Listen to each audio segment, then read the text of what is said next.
Aku pikir pulang ke rumah setelah 2 minggu perjalanan dinas ke Eropa akan menjadi momen paling bahagia dalam hidupku. Aku hanya ingin memeluk anakku dan mencium tangan ibuku. Namun di sebuah lampu merah yang panas dan berdebu, hidupku runtuh dalam satu tarikan napas. Di sana, di antara klakson dan asap knalpot, aku melihat ibuku berjalan tertatih, mengemis. Dan di punggungnya, anakku sendiri. Sejak detik itu, aku tahu, ini bukan sekadar pengkhianatan. Ini adalah awal dari pembalasan yang tidak akan pernah mereka lupakan. Assalamualaikum warahmatullahi wabarakatuh. Kisah ini terinspirasi berdasarkan kisah nyata. Nama, tempat dan karakter telah diubah demi menjaga privasi semua pihak. Segala bentuk kesamaan dan kejadian sebenarnya hanya kebetulan semata. Tonton sampai selesai karena sangat menguras emosi. Jangan lupa juga tekan tombol like dan subscribe. Baiklah, begini ceritanya. Roda mobil taksi bandara yang kutumpangi melaju membelah jalanan ibu kota yang terik. AC mobil yang dingin tidak mampu meredakan rasa rinduku yang membuncah. 2 minggu perjalanan dinas ke Eropa rasanya seperti 2 tahun. Di kursi penumpang belakang aku Amara terus tersenyum menatap layar ponselku. Wallpaper bergambar wajah Bagas, putraku yang baru berusia 3 tahun, dan ibu kandungku, Bu Asih, membuatku ingin segera sampai di rumah. Pak, bisa sedikit lebih cepat? Saya sudah tidak sabar bertemu anak saya, pintaku pada sopir taksi. Benar saja, mobil kami berhenti tepat di barisan depan lampu merah perempatan besar. Matahari sedang ganas-ganasnya, aspal jalanan tampak beruap. Aku menghela napas, menyandarkan kepala ke jendela, menatap kosong ke arah trotoar. Tiba-tiba mataku menangkap sosok yang membuat jantungku berhenti berdetak seketika. Di sana, di antara deruk knalpot dan debu jalanan, seorang wanita tua dengan pakaian lusuh berjalan tertatih-tatih. Ia memakai caping lebar yang sudah sobek, menyodorkan gelas plastik bekas air mineral. Bukan itu yang membuat air mataku menetes, tapi kain jarik yang melilit di pinggangnya, motif batik parang rusak berwarna coklat pudar.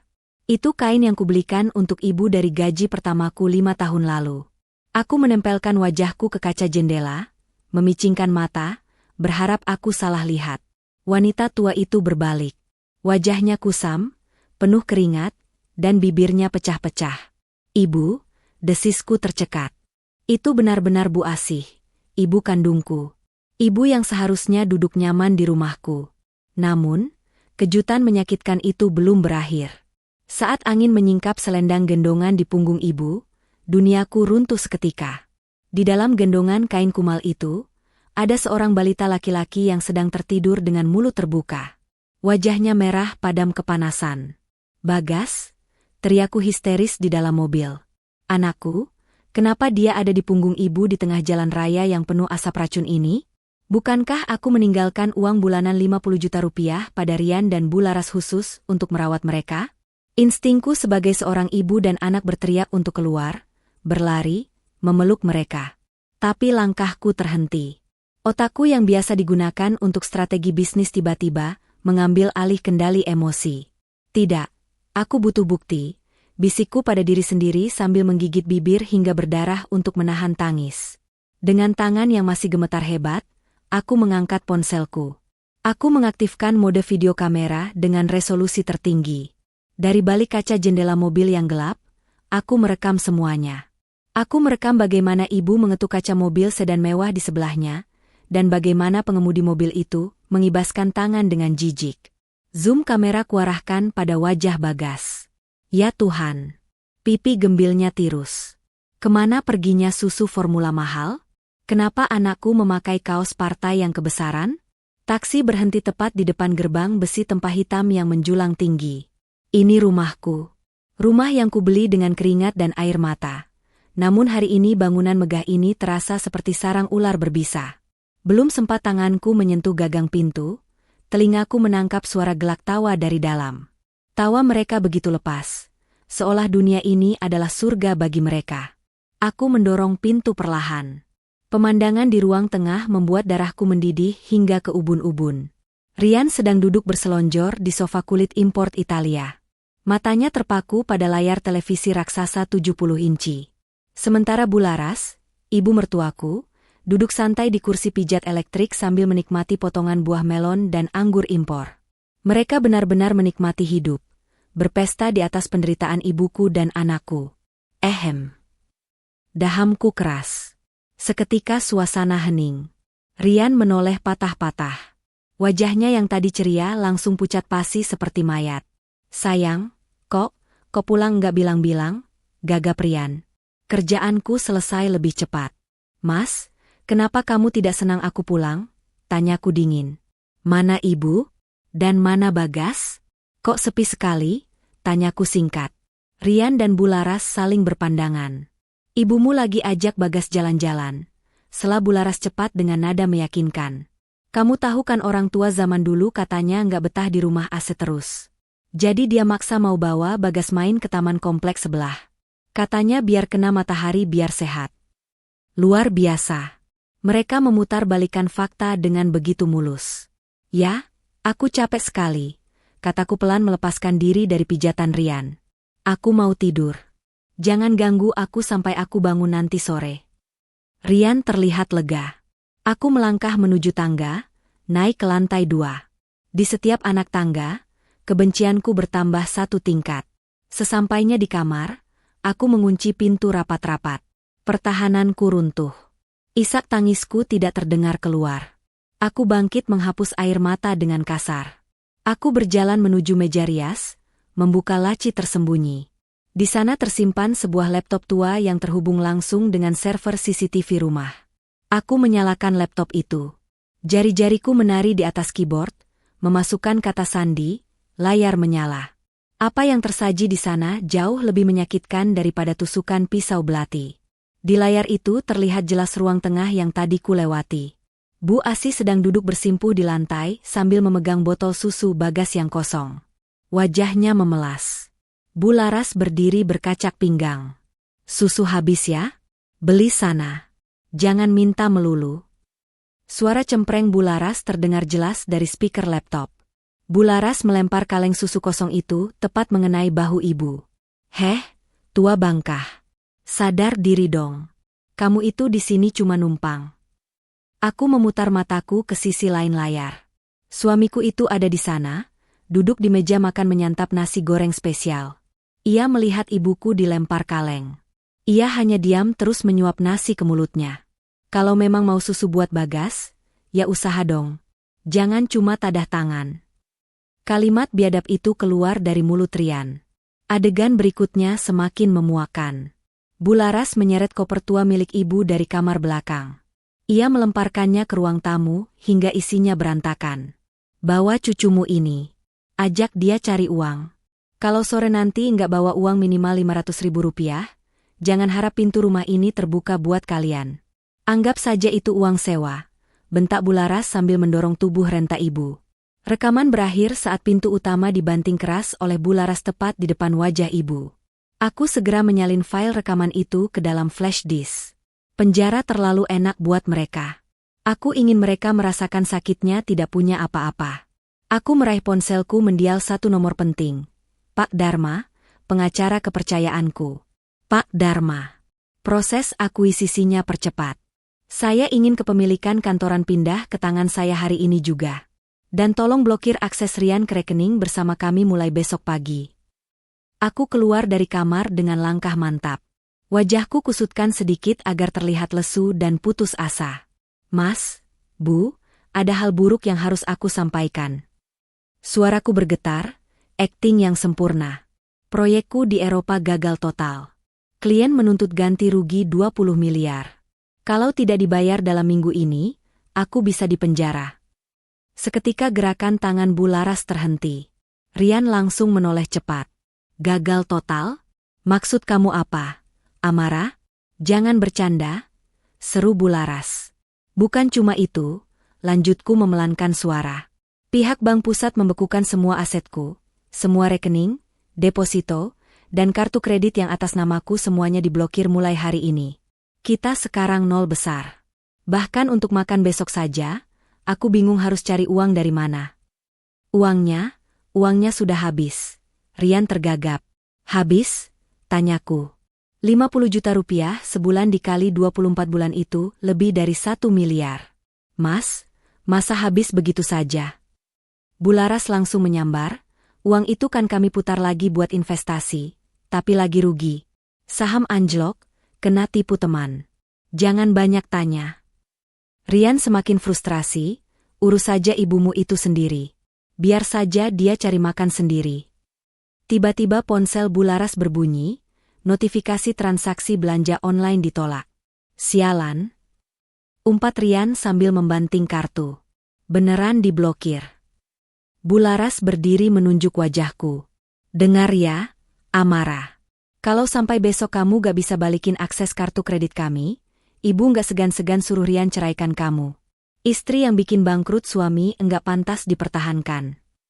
Saat sedang memindahkan gulai ke mangkuk besar, mataku menangkap pergerakan di halaman belakang. Itu ibu, Bu Asih, mengendap-endap. Bularas tiba-tiba muncul di sana, wajahnya masih memakai masker bengkoang. Mau apa lagi kamu kesini, pengemis? Hardiknya. Saya cuma mau lihat Bagas sebentar. Pinta ibu. Cucu apaan? Nenek gembel kayak kamu gak pantas dekat-dekat dia. Nanti dia ketularan bau sampah. Dari balik jendela dapur, aku melihat Bularas meludah tepat ke wajah ibuku. Ibu tidak melawan, hanya menyeka pipinya sambil menunduk. Pergi kamu atau kupanggil satpam buat seret kamu kayak binatang. Amara gak mau ketemu kamu. Dia malu punya ibu miskin kayak kamu. Fitnahnya. Aku segera mengirim pesan ke Pak Dharma. Pak, ibu saya ada di gerbang belakang. Tolong jemput beliau sekarang juga pakai mobil Alphard kantor. Bawa ke Hotel Bintang 5, belikan baju terbaik. Malam ini ibu saya akan jadi tamu kehormatan di pesta neraka ini. Malam tiba. Bularas tampil all out dengan gaun merah menyala, tampak percaya diri. Aku keluar dari dapur, mengenakan gaun malam berbahan satin berwarna merah marun. Aku berjalan tenang menuju pusat ruangan, tepat di samping meja tempat proyektor diletakkan. Selamat malam, ibu-ibu cantik. Saya hanya ingin memberikan persembahan spesial untuk ibu mertua saya tercinta yang sedang berulang tahun. Ini adalah kumpulan momen kasih sayang ibu kepada keluarga yang berhasil saya abadikan. Bularas tertawa senang. Aku menekan tombol play pada laptop. Detik berikutnya senyum di wajah para tamu perlahan memudar. Gambar Bularas yang sedang melempar kaleng susu kosong ke arah Bu Asih terpampang jelas. Suara cemprengnya menggelegar lewat speaker. Video berlanjut ke adegan Bu Asih mengemis dan Bularas meludahi wajah ibuku. Matikan. Itu bohong. Itu editan. Jerit Bularas histeris berlari mencoba meraih laptopku. CCTV rumah ini tidak pernah bohong. Bu, jawabku dingin. Tiba-tiba, sebuah suara bariton menggelegar dari arah pintu depan. Hentikan. Di sana berdiri Pak Dharma, pengacaraku, dengan setelan jas rapi. Di belakangnya, 2 orang petugas berseragam polisi, dan seorang wanita tua yang kini tampil sangat berbeda. Itu Bu Asih, ibuku, mengenakan gamis sutra elegan, menggendong Bagas yang bersih dan lucu. Rian, Bularas, ucap Pak Dharma. Atas nama klien saya, Ibu Amara dan juga Ibu Asih, saya membawa surat laporan resmi atas tindakan penelantaran anak, penelantaran lansia, dan kekerasan dalam rumah tangga yang ancaman hukumannya di atas 5 tahun penjara. Bularas terduduk di lantai, pingsan. Kamu lupa siapa imam di keluarga ini? Aku suamimu. Aku talak kamu. Keluar dari rumahku. Teriak Rian, mencoba meraih kakiku. Rumah mewah ini Rian yang urus, Rian yang bayar pajaknya. Kamu tidak punya hak speser pun di sini, seru Bularas. Aku menoleh pada Pak Dharma. Tolong berikan kado kedua untuk mereka. Pak Dharma mengeluarkan map merah marun. Silakan dibaca, Pak Rian. Rian menyambar map itu. Sertifikat hak milik atas nama Amara Putri. Desis Rian, matanya membelalak. Aku membeli rumah ini secara tunai 5 tahun lalu. Secara hukum rumah ini 100% milikku. Rian jatuh berlutut. Lihat surat keputusan direksi terbaru per hari ini, kataku. Di sana tertulis, surat keputusan pemberhentian hubungan kerja secara tidak hormat. Di bagian bawah tertera namaku, disetujui oleh Amara Putri, SOS, pemilik saham mayoritas Amara Group. Fajar belum benar-benar menyingsing. Rian dan Bu Laras tidur meringkuk di lantai teras beralaskan karpet tipis. "Pagi ini kalian angkat kaki bukan masuk lagi," kataku. Setelah drama penggeledahan selesai, mereka hanya membawa kantong plastik hitam berisi baju bekas. "Keluar," perintahku singkat. Mereka diseret keluar pagar secara paksa. Aku melangkah keluar. Mulai hari ini, Rian dan Bu Laras bukan lagi bagian dari keluarga ini. Jangan pernah injakan kaki kalian di kompleks ini lagi. Aku menutup gerbang. Dari celah pagar, aku melihat Rian dan Bu Laras berdiri bingung di pinggir jalan. Mereka mulai bertengkar, saling menyalahkan, sambil berjalan tertatih-tatih menjauh. "Ini semua gara-gara ibu. Kamu yang nggak becus jadi suami." Karma tidak perlu menunggu kehidupan selanjutnya. Ia datang dengan layanan ekspres pagi ini. 1 tahun telah berlalu. Sore ini aku sedang dalam perjalanan pulang dari kantor sebagai CEO Amara Group. Mobilku berhenti di perempatan lampu merah yang sama, tempat di mana kisah pedih ini bermula setahun lalu. Pandanganku terkunci pada satu titik di dekat gerobak gorengan. Seorang laki-laki kurus dengan rompi parkir oranye yang sudah kusam, sedang dimarahi oleh pemilik warung. Itu Rian, mantan suamiku. Tak jauh dari Rian, duduk seorang wanita tua di atas dingklik kayu. Kakinya diperban kain kotor, menjajakan tisu. Wajahnya penuh keriput dalam, pipinya kempot. Itu Bu Laras. Wanita yang dulu meludahi ibuku karena dianggap bau sampah, kini duduk di tengah sampah jalanan demi sesuap nasi. Saat Rian berbalik, matanya tak sengaja menatap ke arah mobilku. Dia tertegun. "Amara," bibirnya bergerak tanpa suara. Aku menaikkan kembali kaca jendela mobilku perlahan, memutus kontak mata kami. Aku menginjak gas. Mobilku melaju mulus, meninggalkan mereka yang masih terpaku di pinggir jalan, tertelan debu dan penyesalan yang terlambat. Sampai di rumah, pemandangan surga menyambutku. Di teras yang asri, Bu Asi sedang duduk santai di kursi goyang sambil membacakan dongeng untuk Bagas. Keduanya tertawa lepas. Ibu tampak segar, pipinya merona sehat, mengenakan kebaya modern yang cantik. "Assalamualaikum, Ibu," sapaku. Bagas berlari kecil menyambutku, memeluk kakiku erat.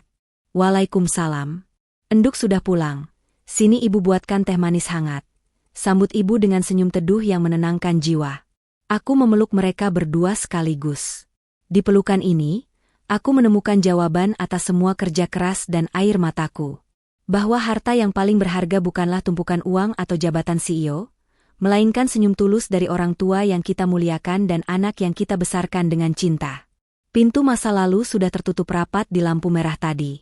Dan di sini, pintu masa depan terbuka lebar, penuh dengan cahaya dan ketenangan sejati. Aku Amara akhirnya menang. Beberapa bulan setelah perpisahan yang brutal itu, Amara Group yang kini sepenuhnya di bawah kendalinya, melaju kencang. Hari ini, ia mengadakan konferensi pers besar untuk meresmikan akuisisi dan restrukturisasi perusahaan. Di hadapan ratusan wartawan, Amara berdiri tegak di podium marmer. Ia tidak lagi hanya dikenal sebagai istri Rian, tetapi sebagai CEO yang cerdas dan kejam terhadap korupsi. Dalam pidatonya, ia mengumumkan peluncuran program yayasan sosial yang fokus pada kesejahteraan lansia dan anak terlantar, yang ia beri nama Yayasan Asi Sentosa. "Kekuatan terbesar perusahaan," katanya dengan suara mantap, "bukan hanya terletak pada profit, tapi pada dampak positif yang kita berikan pada mereka yang paling rentan. Saya tidak akan membiarkan ada lagi cerita di mana orang tua dan anak diperlakukan tidak adil, terutama di jalanan ibu kota." Amara mengunjungi bangunan baru Yayasan Asi Sentosa, sebuah panti jompo dan pusat penitipan anak yang didanai penuh oleh Amara Group. Tempat itu bersih, damai, dan penuh tawa. Bu Asi sering menjadi relawan di sana. Saat Amara berjalan menyusuri lorong yang dihiasi lukisan ceria, ia melihat seorang nenek tua sedang menyuapi seorang balita. Nenek itu mengenakan kain batik parang rusak yang serupa dengan milik Bu Asi, namun yang ini bersih dan terawat. Amara berhenti, berlutut, dan meraih tangan si nenek. "Terima kasih sudah mau tinggal di sini, Bu. Tempat ini adalah rumah bagi semua orang yang ingin kami muliakan," ucap Amara tulus. Dalam hati, Ia tahu bahwa setiap sen yang ia keluarkan untuk yayasan ini adalah penebusan atas rasa sakit ibunya dulu, memastikan tidak ada lagi Bagas kecil yang kepanasan di jalanan. Malam itu, setelah Bagas tertidur, Amara duduk di balkon kamar bersama Bu Asih. Udara malam sejuk membawa aroma melati. Mereka memandang ke arah lampu-lampu kota yang berkelip. "Enduk," kata Bu Asih, "ibu tidak pernah menyangka hidup kita akan seindah ini. Ibu hanya ingin kamu tahu, ibu bangga sekali. Bukan karena kamu CEO, tapi karena hati kamu masih sebaik dulu." Amara menyandarkan kepalanya di bahu ibunya. "Semua yang kulakukan, Bu, demi melihat senyum ini. Aku sudah mempercepat proses perceraian Rian, dan Pak Dharma mengurus semua sisa tuntutan hukum terkait penelantaran. Kita akan benar-benar bebas. Sekarang, kita hanya perlu merencanakan perjalanan kita ke luar negeri. Bagas ingin melihat salju, Bu." Keduanya tertawa, memeluk erat, menatap masa depan yang dijanjikan oleh cahaya bintang. Amara, Bu Asih, dan Bagas berada di Bandara Internasional Soekarno-Hatta. Bagas melompat-lompat kegirangan, memegang paspor baru bergambar gajah yang dibelikan Amara. Bu Asih memegang erat tangan Amara, matanya berkaca-kaca melihat kemegahan bandara yang tak pernah ia bayangkan akan ia injak lagi. Di lounge eksekutif yang tenang, Pak Dharma datang membawa berkas terakhir untuk ditandatangani. "Semua urusan gugatan penelantaran sudah tuntas, Bu Amara. Rian dan Bu Laras sudah menerima putusan wajib lapor dan ganti rugi minimum. Kasus pidana selesai. Dan yang paling penting, putusan cerai sudah resmi diketok palu. Per hari ini, Anda sepenuhnya bebas, baik secara hukum maupun emosional," ujar Pak Dharma, menyerahkan map biru. Amara tersenyum, merasakan beban seberat gunung terangkat dari bahunya. Ia melirik Bagas dan ibunya, lalu menarik napas lega. "Terima kasih, Pak Dharma. Sekarang, petualangan kita dimulai." Ia menyimpan map itu di tas tangannya, siap menaiki pesawat menuju Eropa. 3 hari kemudian, mereka tiba di Swiss. Bagas terbangun di sebuah kamar hotel mewah dengan pemandangan pegunungan Alpen yang tertutup salju putih. "Ibu, salju!" teriak Bagas, berlari ke jendela. Amara dan Bu Asih tertawa melihat Bagas mengenakan jaket musim dingin tebal berwarna merah, yang Amara belikan khusus. Sore harinya, mereka berada di luar, bermain bola salju di taman hotel. Bu Asih, yang dulunya lemah dan sakit-sakitan karena perlakuan Rian, kini tampak kuat dan bersemangat. Ikut tertawa saat Bagas melemparkan bola salju ke arah Amara. Amara berlutut di tumpukan salju, memeluk Bagas dan ibunya erat-erat, merasakan dinginnya salju dan kehangatan kebahagiaan sejati. Di momen ini, ia tahu bahwa ia telah memenangkan segalanya. Cinta, keluarga, dan kedamaian yang tak ternilai harganya, jauh dari kebisingan dan pengkhianatan ibu kota. Setelah menikmati minggu yang damai di Swiss, Amara membawa Bu Asih dan Bagas ke London, tempatnya dulu sering melakukan perjalanan bisnis yang melelahkan. Namun, kali ini tujuannya berbeda. Amara ingin menunjukkan pada ibunya bahwa ia sekarang bekerja bukan untuk melarikan diri dari rumah, tetapi untuk menjamin stabilitas keluarga. Saat makan malam di sebuah restoran tepi Sungai Thames yang romantis, Amara menerima telepon video dari manajer Yayasan Asih Sentosa di Jakarta. "Bu Amara, kabar gembira. Kita baru saja menerima hibah besar dari perusahaan multinasional yang terinspirasi oleh kisah ibu. Mereka ingin mendanai pusat trauma anak dan lansia baru kita. Dampak positif yayasan ibu sudah meluas," kata manajer itu. Amara tersenyum bangga. Bu Asih menyentuh tangan Amara. "Enduk, kamu adalah berkat bagi banyak orang. Bukan hanya bagi ibu dan Bagas," bisiknya. Amara memegang erat tangan ibunya, menatap ke seberang sungai yang bercahaya. Inilah warisannya yang sesungguhnya. Sebuah keluarga yang utuh dan warisan kebaikan yang ia ciptakan di tengah puing-puing kehancuran masa lalu. Beberapa minggu kemudian, Amara kembali ke Jakarta, mendarat dengan semangat baru setelah liburan yang menyembuhkan. Kehadirannya di dunia bisnis semakin diperhitungkan. Pada malam penghargaan bergengsi, Asia CEO Summit, Amara Group berhasil memborong 2 penghargaan utama. Dengan bangga, Amara menaiki panggung mewah di hadapan para eksekutif dan tokoh-tokoh penting Asia. Mengenakan gaun malam yang elegan, ia menerima piala CEO of the Year dan CSR Excellence Award, untuk Yayasan ASI Sentosa. Dalam pidato penerimaannya, Amara secara khusus memuji ibunya, Bu Asih, yang duduk di barisan depan bersama Bagas. Penghargaan ini bukan tentang keuntungan perusahaan, ucap Amara, suaranya mantap dan jelas, tetapi tentang perubahan yang kami bawa. Ini adalah bukti bahwa bisnis yang dijalankan dengan hati nurani, terutama untuk melindungi yang lemah, akan selalu menang. Terima kasih untuk ibu saya, teladan kekuatan dan ketabahan sejati. Tepuk tangan meriah membanjiri ruangan, menegaskan bahwa Amara telah mencapai puncak, bukan sebagai korban, tetapi sebagai pemenang sejati. Saat membaca laporan pagi di kantornya yang berada di lantai teratas gedung pencakar langit, Amara menemukan sebuah berita kecil di kolom kriminal koran lokal. Judulnya samar, penipu investasi bodong dan ibu pemilik kontrakan ilegal ditahan polisi. Ia mengenali wajah-wajah kusam di foto buram tersebut, Rian dan Bu Laras. Ternyata, setelah diusir, Rian sempat mencoba menipu orang lain dengan skema investasi palsu, sementara Bu Laras tertangkap karena kasus penipuan sewa kontrakan lama. Tidak ada ampunan, mereka ditahan. Amara meletakkan koran itu perlahan. Tidak ada rasa senang yang meledak, hanya rasa damai yang absolut. Takdir telah menyelesaikan perhitungannya sendiri. Ia meraih teleponnya, mendial nomor Pak Dharma. Pak Dharma, katanya, tolong pastikan mereka mendapatkan proses hukum yang adil. Tidak kurang, tidak lebih. Setelah itu, saya tidak ingin mendengar nama mereka lagi. Fokus kita adalah masa depan, bukan sampah masa lalu. 6 bulan kemudian, di taman belakang rumah yang kini dipenuhi bunga-bunga tropis, Amara merayakan ulang tahun Bagas yang keempat. Pestanya sederhana, hanya dihadiri Bu Asih dan beberapa anak dari Yayasan ASI Sentosa yang diundang khusus. Bagas meniup lilin di atas kue bertema gajah, tertawa riang, pipunya gembul sehat. Bu Asih duduk di samping Bagas, matanya memancarkan kehangatan dan kebanggaan. Amara memperhatikan mereka dari dekat, jantungnya dipenuhi kebahagiaan yang tulus. Ini adalah puncak dari segalanya. Kedamaian, kesehatan, dan keluarga yang utuh. Saat Bagas memeluknya sambil berbisik, "Terima kasih, Ibu."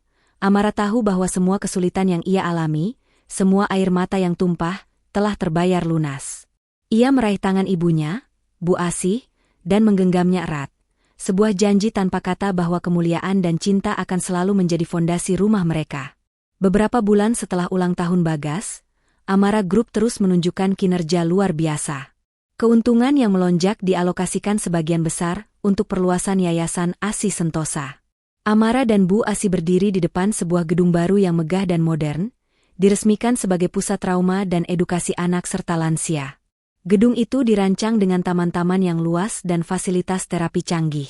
Bu Asih, kini ketua kehormatan yayasan, memegang gunting pita peresmian dengan bangga, sementara Amara berdiri di sampingnya. "Tempat ini, Enduk," kata Bu Asih, suaranya dipenuhi rasa haru, "adalah monumen terbaik atas kemenanganmu, bukan hanya di ruang rapat, tapi di hati. Ibu bangga bahwa Bagas akan tumbuh di dunia yang kamu bentuk, dunia yang tidak akan menelantarkan orang yang lemah." Amara memeluk ibunya.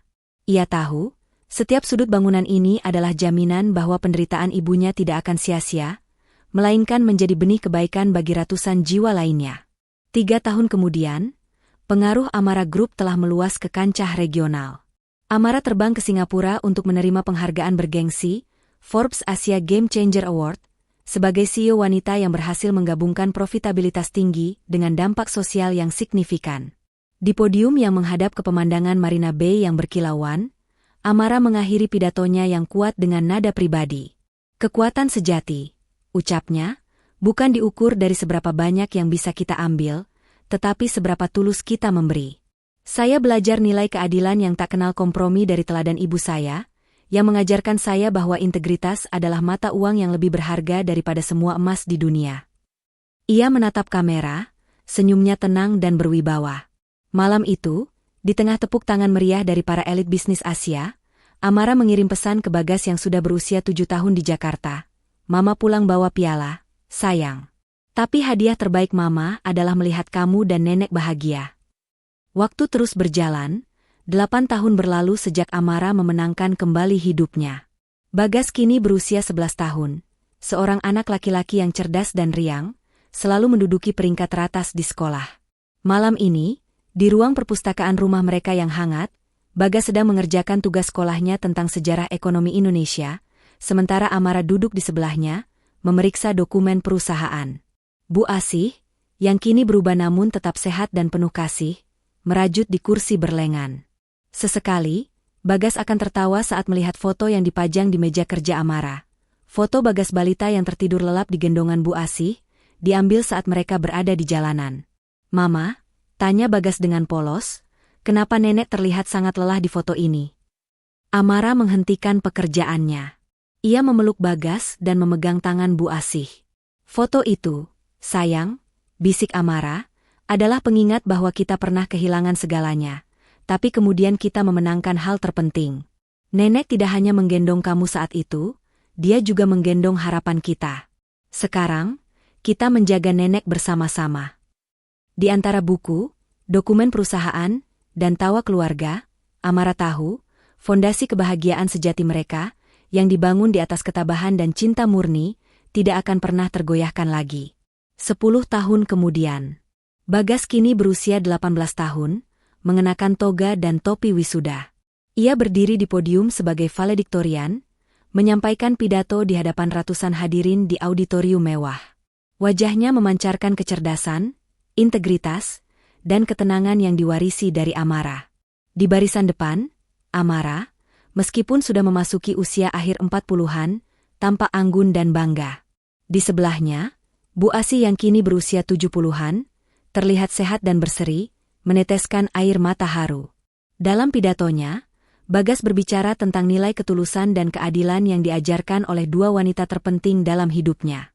"Ada sebuah foto di meja kerja Mama yang selalu mengingatkan saya," ucap Bagas. "Foto nenek menggendong saya saat saya balita. Itu bukan hanya foto kenangan, tapi monumen bahwa cinta dan pengorbanan sejati selalu menang melawan kepalsuan. Nenek, Mama, terima kasih telah menunjukkan apa artinya kekuatan moral." Tepuk tangan meriah membanjiri ruangan. Amara meraih tangan ibunya, matanya berkaca-kaca. Beberapa tahun berikutnya, reputasi Amara sebagai CEO yang berintegritas dan filantropis membawanya ke panggung global. Dalam acara gala bergengsi di New York, Amara dianugerahi penghargaan Global Integrity Leader Award atas dampak Yayasan Asih Sentosa yang kini telah memiliki cabang di beberapa negara Asia Tenggara. Saat menerima piala kristal, Amara meminta ibunya, Bu Asih, untuk menemaninya di atas panggung yang diterangi lampu sorot. "Penghargaan ini bukan untuk strategi bisnis yang sempurna," kata Amara di hadapan ratusan pemimpin dunia. "Ini untuk wanita yang berdiri di samping saya, yang mengajarkan saya bahwa bisnis tanpa hati nurani adalah kehampaan. Ini untuk semua ibu yang berjuang. Fondasi Amara Group adalah cinta yang jujur, bukan emas." Bu Asih tersenyum tulus, air mata bahagia membasahi pipinya yang kini dipenuhi kedamaian. Pagi hari setelah Bagas berangkat ke luar negeri untuk kuliah, rumah terasa sunyi. Amara dan Bu Asih duduk di kursi teras, menikmati matahari terbit yang tenang. Secangkir teh hangat menemani mereka. Amara menyandarkan kepalanya di bahu Bu Asih. "Kita berhasil, Bu. Bagas sudah mandiri, yayasan berjalan lancar, dan perusahaan kita kuat," bisik Amara. "Bagaimana dengan Rian dan Bu Laras?" "Enduk?" tanya Bu Asih. "Ibu dengar mereka sudah bebas bersyarat beberapa waktu lalu." Amara menarik napas lega. "Ya, mereka bebas. Tapi mereka tidak lagi berada di peta kehidupan kita, Bu. Mereka hanya masa lalu yang tidak penting. Mereka membayar ganti rugi minimum dan hilang ditelan janji-janji palsu mereka sendiri. Kita benar-benar bebas. Bukan bebas dari penjara, tapi bebas dari dendam dan kekhawatiran." Bu Asih menggenggam tangan Amara. Di depan mereka, gerbang besi hitam tinggi rumah mereka tampak kokoh, bukan lagi sebagai sarang ular, melainkan benteng kebahagiaan sejati. 5 tahun setelah Bagas kuliah, Amara Group telah menjadi konglomerasi yang disegani di Asia Tenggara. Fokus Amara tidak pernah bergeser dari integritas dan tanggung jawab sosial. Ia terbang ke Surabaya untuk meresmikan cabang Yayasan Asih Sentosa yang ke-10. Di atas panggung yang megah, disaksikan oleh gubernur dan para tokoh masyarakat, Amara menyampaikan pidato peresmian yang menyentuh. Ia mengenakan setelan jas putih tulang yang berkelas, memancarkan aura wibawa seorang pemimpin sejati. Kami membuka pintu ini bukan hanya untuk lansia dan anak-anak yang membutuhkan di Surabaya, tetapi sebagai pengingat bahwa kekayaan sejati sebuah bangsa diukur dari bagaimana kita merawat anggota masyarakat yang paling rentan, ujarnya, menatap tajam ke kerumunan. Kehadiran cabang baru ini adalah bukti nyata bahwa penderitaan Bu Asih dulu kini menjadi mercusuar harapan bagi ribuan jiwa. Musim gugur di Boston terasa dingin dan menenangkan. Amara mengambil cuti singkat untuk mengunjungi Bagas, yang kini berumur 21 tahun dan menjadi mahasiswa teknik yang cemerlang. Mereka duduk di sebuah taman kampus yang dipenuhi daun maple berwarna merah dan emas. Amara menyerahkan sebuah syalwol rajutan tangan Bu Asih. Nenekmu merajutnya sendiri. Beliau bilang, syal ini akan melindungimu dari dingin, seperti cintanya yang selalu melindungi kita, kata Amara lembut. Bagas tersenyum hangat, mengenakan syal itu. Ia memandang Amara, matanya dipenuhi rasa terima kasih. Aku melihat teman-teman di sini yang sering mengeluh tentang orang tua mereka, MA. Tapi aku hanya punya rasa syukur. Semua yang kulihat, dari fotoku di jalanan hingga aku berdiri di sini sekarang, adalah pelajaran tentang integritas dan pengorbanan. Aku tidak akan pernah menyia-nyiakan kesempatan ini. Amara memeluk putranya, merasakan kehangatan yang jauh lebih berharga daripada semua uang yang ia miliki. 6 tahun berlalu lagi. Bagas, kini berusia 27 tahun dengan gelar master dari universitas ternama, kembali ke Jakarta. Bukan sebagai pewaris yang manja, melainkan sebagai Chief Operating Officer, COO, yang ambisius di Amara Group. Di ruang rapat eksekutif yang luas, dengan pemandangan kota yang berkilauan di bawah, Amara, kini berusia 58 tahun, tetap anggun dan berwibawa, duduk di samping putranya. Mereka meninjau laporan tahunan Yayasan Asih Sentosa. Profit perusahaan kita telah meningkat 40% tahun ini, MA, lapor Bagas dengan bangga. Tapi yang lebih penting, yayasan kita telah melayani lebih dari 5.000 lansia dan anak. Inilah yang nenek selalu ajarkan, keuntungan sejati adalah saat kita bisa memperbaiki kehidupan orang lain. Amara tersenyum, menyentuh lembut bahu Bagas. Kamu sudah membuktikan bahwa kekejaman masa lalu tidak akan pernah meracuni masa depanmu. Nak, warisan ini ada di tangan yang benar. Dengan kedamaian yang mendalam, Amara tahu pertempurannya telah lama usai, dan kemenangan itu kini bersemi dalam integritas putranya. 3 tahun kemudian, Bagas, 30, resmi ditunjuk sebagai CEO Amara Group. Di ruang rapat direksi yang luas di lantai teratas gedung, Amara, 61, yang kini menjabat sebagai komisaris utama, duduk di samping Bagas. Walaupun usianya bertambah, Amara tetap memancarkan wibawa dan ketegasan, kini dengan sedikit uban elegan di sanggulnya. Di ujung meja, Bu Asih, 84 tahun, duduk sebagai penasihat kehormatan, didampingi Pak Dharma. Saat Amara menyerahkan palu kepemimpinan yang terbuat dari kayu jati berukir, ia menatap Bagas dalam-dalam. Integritas, kata Amara, suaranya mantap, bukan hanya kebijakan bisnis.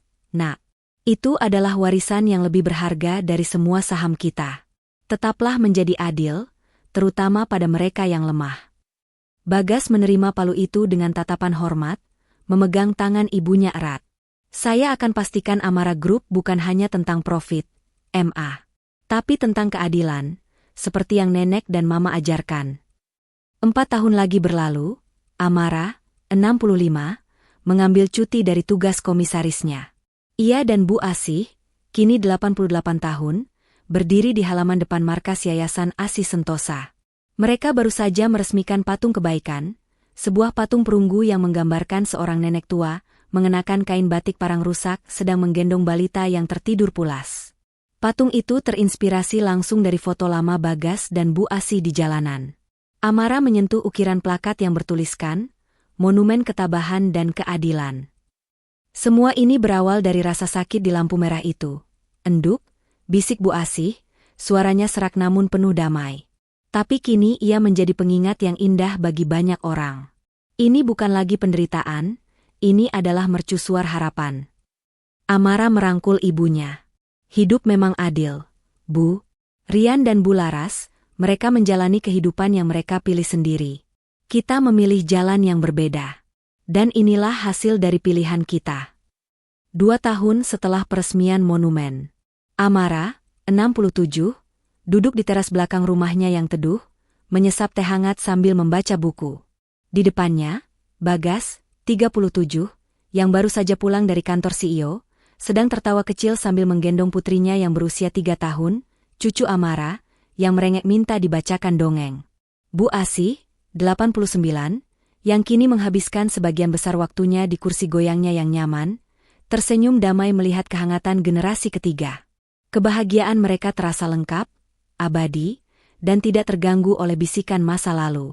Amara memejamkan mata, menghirup aroma melati dari taman. Kemenangan sejati, ia tahu, bukanlah saat ia mengalahkan musuh atau memenangkan penghargaan global, tetapi saat ia berhasil membangun kembali benteng keluarganya dengan fondasi cinta dan integritas yang tak akan pernah tergoyahkan. Warisan itu telah terjamin.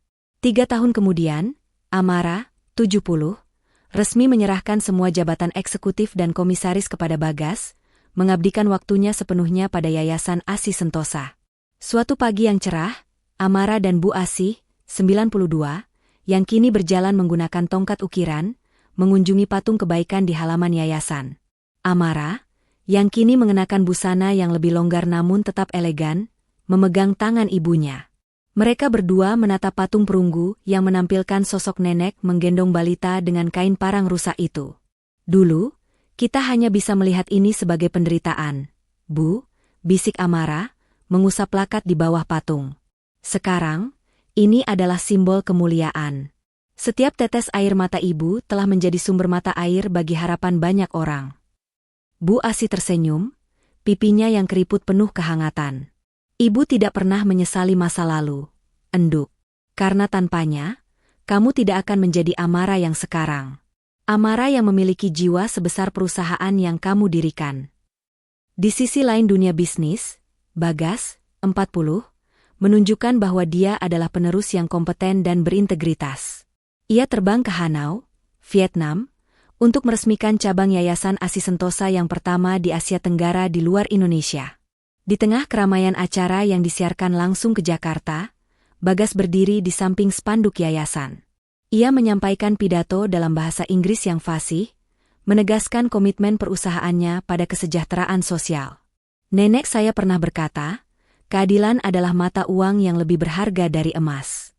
Hari ini, kami membawa mata uang itu ke sini, kata Bagas, disambut tepuk tangan meriah.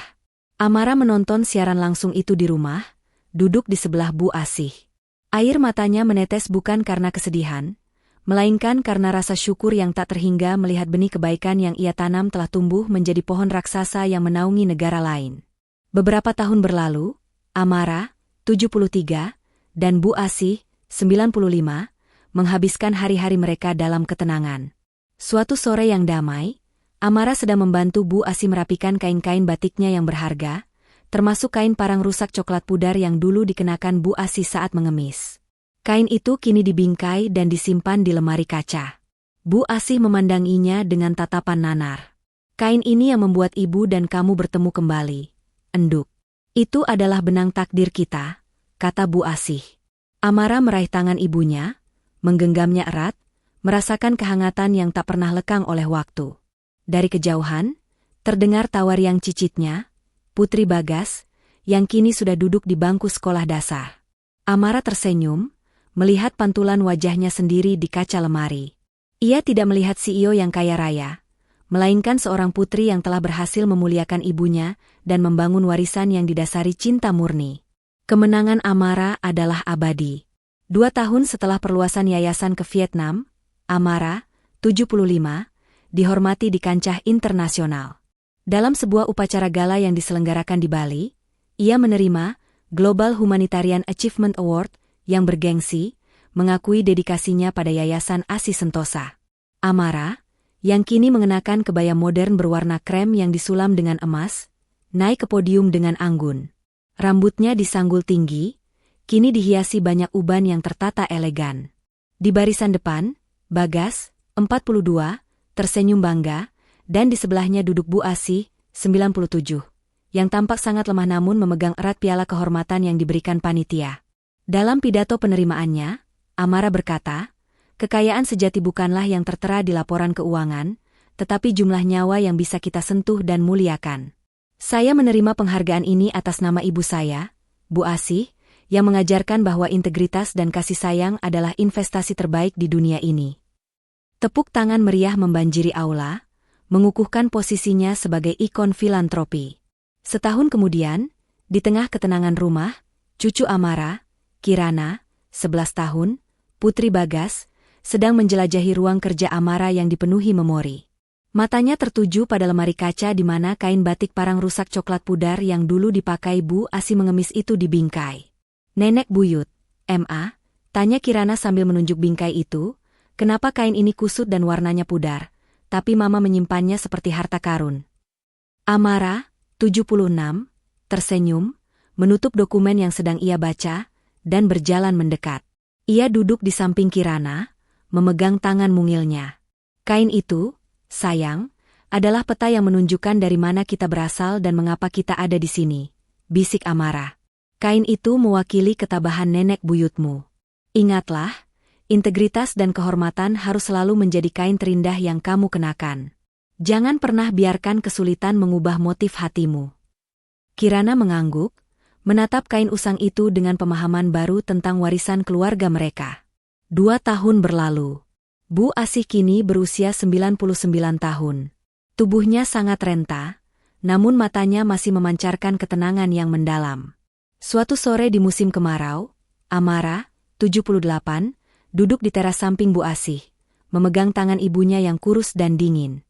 Mereka menyaksikan matahari terbenam yang memancarkan warna jingga di langit Jakarta. Bagas, Kirana, dan keluarga yayasan sudah mengucapkan salam perpisahan. Enduk, bisik Bu Asih, suaranya hampir tak terdengar. Ibu pergi dengan tenang. Kamu sudah memenuhi semua janji. Kehidupan yang ibu doakan untukmu saat ibu di lampu merah dulu, sudah kamu raih. Kamu pemenang sejati. Air mata Amara menetes. Aku tidak akan pernah melupakan pelajaran ibu, Bu. Tidak akan pernah. Amara memeluk ibunya erat-erat, merasakan detak jantung Bu Asih melambat, lalu berhenti. Bu Asih pergi dengan damai, di rumah yang hangat, di pelukan putrinya yang penuh cinta. Kematiannya bukanlah akhir, melainkan puncak dari sebuah kemenangan abadi atas penderitaan masa lalu. 6 bulan setelah kepergian Bu Asih, Bagas, 45, dan Amara, 79, berada di depan patung kebaikan di halaman Yayasan Asih Sentosa. Patung itu, sosok nenek yang menggendong balita dengan batik parang rusak, kini memiliki plakat tambahan, didedikasikan untuk Bu Asih, 1924 hingga 2023, sang inspirator keadilan sejati. Patung itu kini menjadi ikon yang dikenal luas. Bagas meletakkan karangan bunga sedap malam di bawah patung, bunga kesukaan Bu Asih. Mama, kata Bagas, suaranya tegas namun lembut, saya sudah memulai pembangunan cabang di Manila. Saya akan memastikan yayasan ini berdiri di setiap ibu kota Asia Tenggara. Warisan nenek akan hidup selamanya. Amara tersenyum, matanya penuh haru. Ibumu bangga, Nak. Sekarang, kita hanya perlu menua dengan tenang, menyaksikan benih yang kita tanam berbuah kebaikan tanpa akhir. Amara melihat ke langit, merasakan kedamaian absolut. Misi telah selesai. Kemenangan sudah terpatri, bukan hanya dalam profit, tapi dalam integritas generasi penerus. 3 tahun berlalu. Yayasan Asih Sentosa telah mengukuhkan keberadaannya di Asia Tenggara, dengan cabang di Manila, Bangkok, dan Kuala Lumpur. Malam ini, Bagas, 48, mengadakan Asih Sentosa Global Summit di Jakarta Convention Center, mempertemukan para filantropis dan pemimpin bisnis untuk membahas kesejahteraan lansia. Amara, 82, kini menjabat sebagai ketua kehormatan yayasan, duduk di barisan depan, mengenakan kebaya velvet biru tua yang elegan. Di panggung, Bagas, dengan wibawa yang persis seperti Amara muda, menyampaikan pidato penutup. Semua yang kita capai hari ini, kata Bagas, menunjuk ke arah ibunya, dimulai dari satu keputusan berani untuk memilih integritas di atas segalanya. Saya berjanji, warisan Nenek Asih, yang dihidupkan kembali oleh ibu saya, akan terus menjadi kompas moral Amara Group. Tepuk tangan meriah menggema. Amara tersenyum penuh haru. Ia merasakan pencapaiannya sudah final.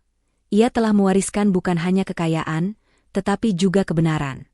Di usia 85, Amara menghabiskan sore harinya di perpustakaan pribadinya yang hangat, menyortir dokumen lama perusahaan yang akan ia sumbangkan ke Arsip Nasional. Sambil memegang map perjanjian akuisisi Amara Group yang bersejarah itu, telepon di mejanya berdering.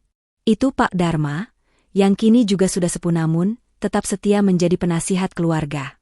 "Selamat sore, Bu Amara," sapa Pak Dharma. "Saya baru saja menandatangani berkas terakhir terkait sisa ganti rugi minimum dari Rian dan Bu Laras. Mereka akhirnya benar-benar tuntas menjalani hukuman bersyarat dan semua kewajiban sipil mereka. Mereka dilaporkan menjalani hidup yang sangat sulit di pinggiran kota, jauh dari keramaian." Amara menutup map itu perlahan. "Terima kasih, Pak Dharma," jawab Amara. Suaranya tenang, tanpa nada puas atau marah. "Pastikan mereka mendapatkan semua hak sipil mereka kembali. Saya tidak ingin menyimpan jejak masa lalu itu lagi. Biarkan takdir menjadi hakim mereka seutuhnya. Kita fokus pada yayasan." Amara menatap keluar jendela, ke arah patung perunggu kecil Bu Asih dan Bagas yang diletakkan di tengah taman. Ia telah mencapai kedamaian yang melampaui dendam. 3 tahun kemudian, Amara merayakan ulang tahunnya yang ke-90 di taman belakang rumahnya, tempat yang sama di mana ia merayakan ulang tahun Bagas yang keempat dulu. Cicit perempuannya, Putri Kirana, kini berusia 5 tahun, berlari riang di rumput. Bagas, 55, bersama Kirana, 29, duduk di sekelilingnya. Mereka menyanyikan lagu ulang tahun. Amara, meskipun renta, memancarkan aura kebahagiaan sejati. Ia memandang Kirana muda, lalu ke Bagas, yang kini memimpin Amara Group dan yayasan dengan integritas yang tak tertandingi. Bagas menyerahkan hadiah, sebuah bingkai foto baru. Di dalamnya, ada foto Bagas yang sedang menggendong putrinya, di samping foto lama Bu Asih menggendong Bagas di jalanan. "Warisan kebaikan, MA," bisik Bagas. Amara menggenggam erat tangan Bagas. Ia telah melihat benih yang ia tanam tumbuh subur dan berbunga melampaui harapan. Kemenangannya adalah abadi, terukir dalam DNA generasi penerusnya. Amara kini berusia 95 tahun. Ia duduk di kursi roda yang diukir indah, ditemani oleh Bagas, 60, dan Kirana, 34, di sebuah acara peresmian aula baru Yayasan Asih Sentosa yang kini menjadi pusat riset lansia di Asia Tenggara. Bagas mengumumkan bahwa Kirana, yang telah menyelesaikan gelar di bidang filantropi, akan menjabat sebagai Direktur Eksekutif Global Yayasan, melanjutkan warisan integritas nenek buyutnya. Kirana, anggun mengenakan setelan blazer, berdiri di podium, menatap Amara. "Nenek buyut Amara," kata Kirana dengan suara yang kuat, "setiap langkah di sini didasarkan pada pelajaran yang nenek dapatkan dari Ibu Asih di lampu merah itu. Kami tidak akan pernah melupakan fondasi kami, keadilan bagi yang lemah." Amara tersenyum, air mata menetes di pipinya yang rentah. Ia mengangkat tangannya yang keriput ke udara, memberikan restu tanpa kata. Ia melihat bukan hanya masa depan Bagas yang terjamin, tetapi kini masa depan yayasan telah dipegang oleh generasi ketiga yang berpegang teguh pada prinsip moral. Beberapa tahun kemudian, di musim semi yang tenang, Amara, 98, menghabiskan waktu di teras rumahnya yang dikelilingi taman melati kesukaan Bu Asih. Bagas, 63, duduk di sisinya, membacakan laporan yayasan yang baru saja membuka cabang di Tokyo, Jepang. Amara, kini sangat lemah, memejamkan mata, memegang bingkai foto yang berisi 3 generasi, Bu Asih, dirinya, dan Bagas. "Kita menang, Nak," bisiknya, suaranya seperti desiran angin. "Keadilan sudah terwujud. Kita bebas." Bagas menggenggam tangan Amara yang dingin. Tepat saat matahari terbenam memancarkan cahaya keemasan, Amara mengembuskan napas terakhirnya, wajahnya dipenuhi ketenangan absolut. Persis di tempat yang sama di mana ia dulu menemukan kebahagiaan sejati setelah mengusir Rian dan Bu Laras. Bagas tahu, Amara pergi sebagai pemenang abadi. 2 tahun setelah kepergian Amara, Bagas, 65, dan Kirana, 36, yang kini menjadi pemimpin Amara Group dan Yayasan Asih Sentosa, berdiri di depan patung kebaikan. Kirana sedang menggendong putrinya, Amara Junior, 7, Di punggungnya menggunakan kain batik yang baru dan terawat, meniru pose legendaris Bu Asih di patung itu. Patung perunggu tersebut kini menjadi ikon harapan global. Bagas menatap patung itu, lalu ke Kirana dan putrinya. Integritas, kata Bagas, suaranya dipenuhi ketenangan, bukan hanya mata uang. Itu adalah darah yang mengalir di keluarga kita. Kirana tersenyum, menyentuh lembut patung perunggu Bu Asih dan Bagas kecil. Monumen ini akan selalu mengingatkan kita, Papa, jawab Kirana, bahwa kekuatan terbesar kita adalah cinta yang tidak pernah menelantarkan. Di bawah langit biru Jakarta, warisan Amara dan Bu Asih berlanjut, abadi dan tak tertandingi.